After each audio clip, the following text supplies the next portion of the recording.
Okay, awesome. Hello, everyone. So this is John. He's the product lead for the iTutor Group, a global leader in online education.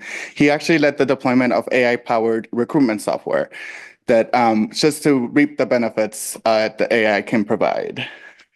So the AI-powered software was actually found to reject any applicant 60 years or older by the Equal Employment Opportunity Commission. This cost them $365,000. So iTutor Group's not the only one kind of having this challenge. The improper Gen AI models are exposing organizations to legal risks and reputational damage costing up to $1 trillion. This is only going to grow as the LLM market kind of continues to skyrocket. So it really comes down to needing better assessment tools. There's a lack of standardized compliance framework when it comes to generative AI. There's an evolving regulatory scheme and a high risk of unintended consequences like the one John didn't see coming. So this is where our model, EVAL-AI, comes into play. It's an online interface that would enable firms to evaluate their Gen AI models and on national US regulations and responsible AI principles. This would be done by inputting your model, comparing your model against a benchmark model of predefined repository of compliance ethics, and enabling you to download this compliance report to for your firm's usage. As to the question of what sets us apart, we have solutions for all the AI compliance and governance questions the clients might have. The way our team is designed and the way our products processes go in the background, they allow us to be agile to customize our product solutions oriented towards the client's needs.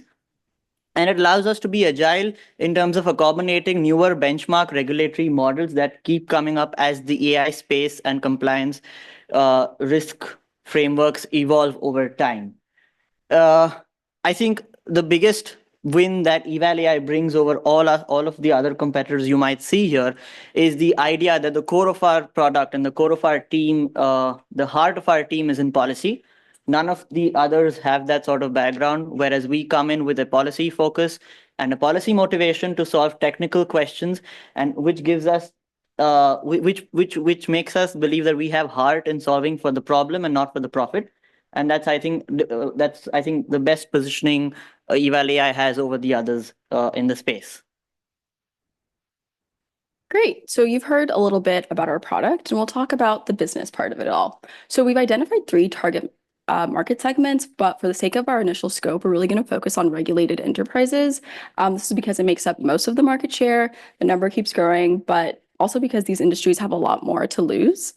But for an even more specific reason, we at EVAL-AI are really passionate about democratizing AI. And we think to do that, we have to think about increasing scope. And that's why we're really focused on regulated enterprises. So let's talk funding. So we are taking a staged approach. We're hoping to be completely self-funded, profitable within 3 years. But up until then, we're hoping to kind of really focus on impact investing because although we are mission-driven, we also want to make sure that our money is mission-driven too. And once we start thinking about our market strategy, we really want to target risk officers, CTOs, compliance teams, rather than your typical development technical teams. From there, that's how we'll kind of develop our pilot partnerships. So we've already had conversations with Bloomberg and the Federal Reserve System, and we've got some really good feedback and buy-in. And from there, we really hope to convert our pilots into paying customers, and we'll do that through a subscription model. And as we kind of think further down the line, we really want to get regulatory buy-in, right? We're policy people. We think there's no better way to kind of get that policy buy-in than having regulators on our side. And then further down the line, we hope to kind of think about expanding globally. Right now, we're domestic focused, but we see the potential. So that is EVAL-AI, and we hope that you come aboard with us to democratize AI. Thank you. Matt? It's a great idea, and we are very involved with Eric Schmidt in this and a bunch of folks, Stripe, including others in this space. So I'm wondering a bit about your beachhead. Like, it seems like you're trying to tackle everything, and I'm wondering what segment you would want to start on, if you could start on, that you feel like you have enough both regulatory insight as well as particular value proposition for that industry at that time. Yeah, I don't know if no one else wants to take it. I think ideally we would start with like something in financial services. I think because most of our team has like a bit of a financial services background, so we think our connections are there. Yeah. Just a note, like, I think it'd be clear, it's important for you to differentiate that because of the work going on in biomedical research models versus financial model, very, very different regulatory schemas. And you may want to just make sure you're segmenting that clearly. Yes, Jim. Perhaps this is a follow-on. I wonder about making your benchmark model and having that evolve consistently, continually, and in a timely fashion, and how difficult that is, and what you think you can bring to the party that nobody else has. Yeah, absolutely. I can take that. I'll use a microphone too. And I actually, is it okay if I kind of ask? Yeah, Okay. yeah. All right, so we actually kind of, as an informal appendix, hit a few slides. This one, this is probably the best one. Oh, let me, It's not there. it's amazing, right? Honestly. There you go. Okay, and I'll kind of like go here. So we're EVAL-AI, actually, the idea came to us in Policy Innovation Lab with our client being Bloomberg. That's also why she mentioned financial services. There's a type of EVAL-AI that already exists in Europe. They call it Comply AI. We kind of found that. We found the value add that it could have in the context of the US. And the way they maintained those benchmark models was actually with academic input. So they were stored in GitHub, and then they would receive feedback and then kind of update it as it goes. So we would be implementing that same type of model using GitHub.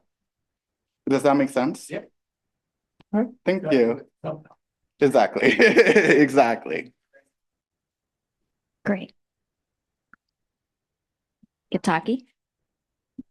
I think you mentioned that you already worked with Bloomberg, right? So you have prototyped this with someone. What's the delta that they found with what's compliant versus what they currently had, and what was the lift for them? Like, how many man hours and capital did they require to actually make that? Just to get a sense of like how big a lift this is for companies.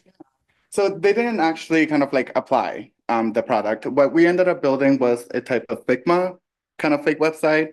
The website isn't literally made. You can go to the Figma if you access it like on the computer on our mini business plan to kind of get a sense of what the website would look like.